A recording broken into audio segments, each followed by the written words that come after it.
കാസർകോട് വിദ്യാർത്ഥിയുടെ കർണപടം അടിച്ചുപൊട്ടിച്ച സംഭവത്തിൽ പ്രധാന അധ്യാപകൻ കുറ്റം സമ്മതിച്ചു. PTA യോഗത്തിലാണ് അധ്യാപകൻ വിശദീകരണം നൽകിയത്. സംഭവത്തിൽ ബാലാവകാശ കമ്മീഷൻ സ്വമേധയാ കേസെടുത്തിരുന്നു. വിവരങ്ങളുമായി ജോസഫ് അഗസ്റ്റിൻ ചെയ്യുന്നുണ്ട്. ജോസഫ്, വാർത്തയുടെ കൂടുതൽ വിവരങ്ങൾ. അതിര കഴിഞ്ഞ തിങ്കളാഴ്ച രാവിലെയാണ് ഈ കേസിന് പരാതിക്ക് ആസ്പദമായ സംഭവം നടക്കുന്നത്. സ്കൂൾ അസംബ്ലിക്കിടെ കാലുകൊണ്ട് ചരൽ മാറ്റുന്നത് ശ്രദ്ധയിൽപ്പെട്ട അധ്യാപകൻ ഈ കുട്ടിയെ പ്രകോപനപരമായി വരികയും കുട്ടിയുടെ കോളറിന് കുത്തിപ്പിടിച്ച് മുഖത്തടിക്കുകയും ചെയ്തു എന്നാണ് ഈ പരാതിയിൽ വ്യക്തമാക്കിയിട്ടുള്ളത്. അതിനുശേഷം ചികിത്സ തേടിയപ്പോഴാണ് കർണപടത്തിന് പരിക്കേറ്റതായി ആശുപത്രി അധികൃതർ അറിയിച്ചത്. പിന്നാലെ രക്ഷിതാക്കൾ പ്രധാന അധ്യാപകനെതിരെ ആരോപണവുമായി രംഗത്തെത്തുകയായിരുന്നു. ഇതിനെതിരെ വിദ്യാഭ്യാസ മന്ത്രി ശിവൻകുട്ടി അടക്കമുള്ള അധികാരികൾ ബന്ധപ്പെട്ടിരുന്നു. ഇത്തരത്തിൽ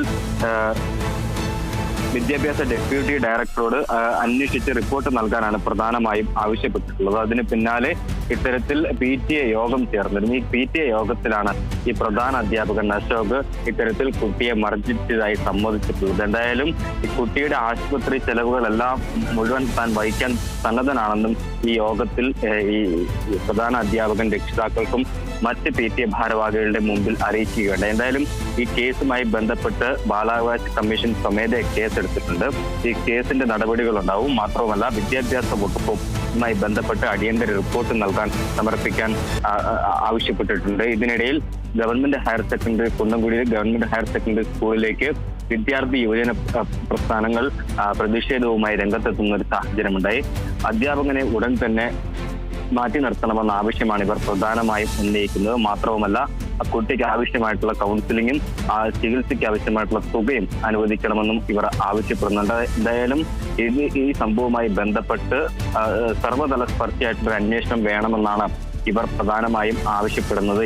ഈ ഭരണകക്ഷി സ്വാധീനമുള്ള ഒരു അധ്യാപകനായതുകൊണ്ട് തന്നെ ഇത്തരത്തിൽ അട്ടിമറിക്കപ്പെടുക എന്നൊരു ആശങ്ക കൂടി മാതാപിതാക്കളും പ്രതിപക്ഷ സംഘടന വിദ്യാർത്ഥി സംഘടനാ പ്രതിനിധികളും ആരോപിക്കുകയും ചെയ്യുന്നൊരു സാഹചര്യമുണ്ട്. എന്തായാലും വിദ്യാഭ്യാസ വകുപ്പും ഇതിൽ ഇടപെട്ടിട്ടുണ്ട്. മാത്രമല്ല ബാലാവകാശ കമ്മീഷനും സ്വമേധയാ കേസ് ഇതുമായി ബന്ധപ്പെട്ട് കേസ് രജിസ്റ്റർ ചെയ്തിട്ടുണ്ട്. ആതിര. ശരി, ജോസഫ് അഗസ്റ്റിനാണ് വിവരങ്ങൾ നൽകിയത്.